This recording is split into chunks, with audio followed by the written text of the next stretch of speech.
الطلاق مرتان فإمساك بمعروف أو تسريح بإحسان ولا يحل لكم أن تأخذوا مما آتيتموهن شيئا إلا أن يخافا أن لا يقيما حدود الله فإن خفتم ألا يقيما حدود الله فلا جناح عليهما فيما افتدت به تلك حدود الله فلا تعتدوها ومن يتعد حدود الله فأولئك هم الظالمون۔ یہ طلاق 2 بار تک ہے، پھر بھلائی کے ساتھ روک لینا ہے یا نکوئی کے ساتھ چھوڑ دینا ہے، اور تمہیں روا نہیں کہ جو کچھ عورتوں کو دیا اس میں سے کچھ واپس لو، مگر جب دونوں کو اندیشہ ہو کہ اللہ کی حدیں قائم نہ کریں گے۔ پھر اگر تمہیں خوف ہو کہ وہ دونوں ٹھیک انہی حدوں پر نہ رہیں گے تو ان پر کچھ گناہ نہیں اس میں جو بدلہ دے کر عورت چھٹی لے، یہ اللہ کی حدیں ہیں، ان سے آگے نہ بڑھو، اور جو اللہ کی حدوں سے آگے بڑھے تو وہی لوگ ظالم ہیں۔ فَإِن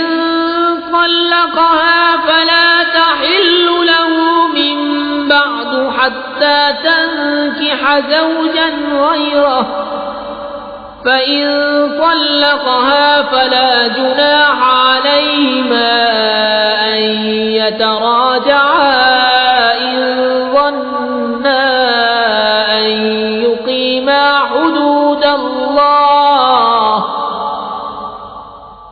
وَتِلْكَ حُدُودُ اللَّهِ يُبَيِّنُهَا لِقَوْمٍ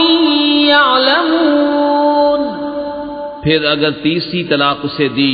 تو اب وہ عورت اسے حلال نہ ہوگی جب تک دوسرے خاوند کے پاس نہ رہے۔ پھر وہ دوسرا اگر اسے طلاق دے دے تو ان دونوں پر گناہ نہیں کہ پھر آپس میں مل جائیں، اگر سمجھتے ہوں کہ اللہ کی حدیں نبھائیں گے، اور یہ اللہ کی حدیں ہیں جنہیں بیان کرتا ہے دانش مندوں کے لیے۔ وَإِذَا طَلَّقْتُمُ النِّسَاءَ فَبَلَغْنَ أَجَلَهُنَّ فَأَمْسِكُوهُنَّ بِمَعْرُوفٍ أَوْ سَرِّحُوهُنَّ بِمَعْرُوفٍ وَلَا تُمْسِكُوهُنَّ ضِرَارًا لِتَعْتَدُوا وَمَن يَفْعَلْ ذَلِكَ فَقَدْ ظَلَمَ نَفْسَهُ وَلَا تَتَّخِذُوا آيَاتِ اللَّهِ هُزُوًا وَاذْكُرُوا نِعْمَةَ اللَّهِ عَلَيْكُمْ وَمَا أَنزَلَ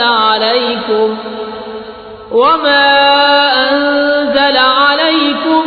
مِنَ الْكِتَابِ وَالْحِكْمَةِ يَعِظُكُمْ بِهِ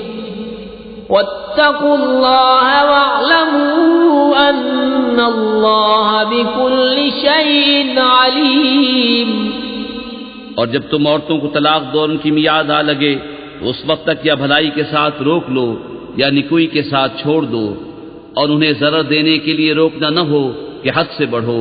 اور جو ایسا کرے وہ اپنا ہی نقصان کرتا ہے۔ اور اللہ کی آیتوں کو ٹھٹا نہ بنا لو، اور یاد کرو اللہ کا احسان جو تم پر ہے، اور وہ جو تم پر کتاب اور حکمت اتاری تمہیں نصیحت دینے کو، اور اللہ سے ڈرتے رہو اور جان رکھو کہ اللہ سب کچھ جانتا ہے۔